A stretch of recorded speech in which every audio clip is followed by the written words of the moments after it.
আওয়ামী লীগকে নির্বাচনে আসতে দেওয়া হবে না যতক্ষণ না জুলাইয়ের গণহত্যার বিচার সম্পাদন করা হয়। আমেরিকান সংবাদ পত্রিকা টাইম ম্যাগাজিনকে প্রধান উপদেষ্টা ডক্টর ইউনূস বলেন, দল হিসাবে আওয়ামী লীগ নির্বাচন করতে পারবে, তবে জুলাই গণহত্যার বিচারে নির্দোষ প্রমাণিত হলে তাদেরকে আমরা নির্বাচনে স্বাগতম জানাবো। বাংলাদেশের বিদ্যুৎকাণ্ডের মূল খলনায়ক ভারতের শীর্ষ ধনী গৌতম আদানির বিরুদ্ধে আমেরিকা গ্রেপ্তারি পরোয়ানা জারি করেছে। বিদেশি বিনিয়োগকারীদের আদানি বিদ্যুৎ প্রকল্পে আকৃষ্ট করতে এবং গোপন তথ্য পাচারের অভিযোগে আমেরিকায় গ্রেপ্তারি পরোয়ানা জারি করা হয়। আন্তর্জাতিক আদালতে মামলাটি করা হয়েছে এমন সময় যখন বাংলাদেশকে গত স্বৈরাচার কর্তৃক করা অসম চুক্তির কারণে আদানি গ্রুপ বিদ্যুৎ সরবরাহ বন্ধে একের পর এক হুমকি দিয়ে আসছিল। বিশ্লেষকগণ আদানির বিরুদ্ধে আমেরিকার এই পদক্ষেপকে বাংলাদেশের জন্য ইতিবাচক বলে মনে করেছেন।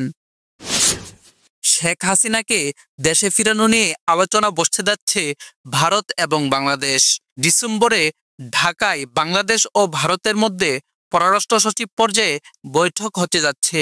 সেই বৈঠকে সাবেক প্রধানমন্ত্রী শেখ হাসিনাকে দেশে ফিরানো নিয়ে আলোচনার সুযোগ রয়েছে বলে জানান পররাষ্ট্র মন্ত্রণালয়ের মুখপাত্র তৌফিক হাসান।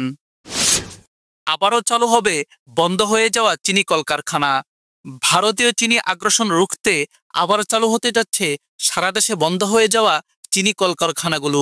ইতিমধ্যে শিল্প উপদেষ্টা পঞ্চগড় চিনিকলে সশরীরে উপস্থিত হয়ে বিষয়টি নিশ্চিত করেন। এতে চাকরি হারানো চিনিকল কর্মীগণ পাবে কর্মসংস্থান এবং মাঠ পর্যায়ে কৃষকগণ পাবেন ন্যায্য মূল্য। আসিফ মাহতাব স্যারকে উপদেষ্টা করার দাবিতে সম্মিলিত বেসরকারি বিশ্ববিদ্যালয়। জুলাই আন্দোলনে সর্বপ্রথম শিক্ষক হিসেবে ছাত্রদের পক্ষে মাঠে নামেন আসিফ মাহতাব। তাকে সম্মানের সাথে উপদেষ্টা করার লক্ষ্যে আজ শুক্রবার রাজধানী ঢাকায় সকল বেসরকারি বিশ্ববিদ্যালয়ের প্রতিনিধি শিক্ষার্থীগণ দাবি করেন, ফারুকীর মতো লোক যদি মাঠে না নেমে উপদেষ্টা হতে পারেন তাহলে ছাত্রদের পক্ষে সর্বপ্রথম মাঠে নামা শিক্ষক আসিফ মাহতাব কেন হতে পারবেন না। উল্লেখ্য যে 2018 সালের কোটা আন্দোলনের প্রথম সারির নেতৃত্বে ছিলেন আসিফ মাহতাব। বিদেশে আওয়ামী লীগের পাচার করা টাকা ফিরিয়ে আনা হবে। মার্কিন নিউজ জার্নাল টাইম ম্যাগাজিনের এক সাক্ষাৎকারে ডক্টর ইউনূস বলেন, আওয়ামী লীগ কর্তৃক দেশ থেকে হাজার কোটি ডলার পাচারের অর্থ উদ্ধারের কাজ হাতে নিয়েছি আমরা।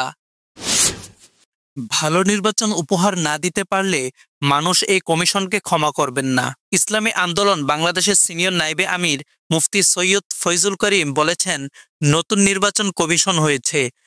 বিগত নির্বাচন কমিশন থেকে আপনাদের শিক্ষা নিতে হবে। যদি আপনি ভালো এক নির্বাচন উপহার না দিতে পারেন তাহলে বাংলাদেশের জনগণ এই কমিশনকে কখনোই ক্ষমা করবে না। এভাবে সারাদিনের খবর সংক্ষিপ্ত আকারে একত্রে জানতে আমাদের চ্যানেলটি লাইক, কমেন্ট, শেয়ার করে ফলো দিয়ে রাখুন।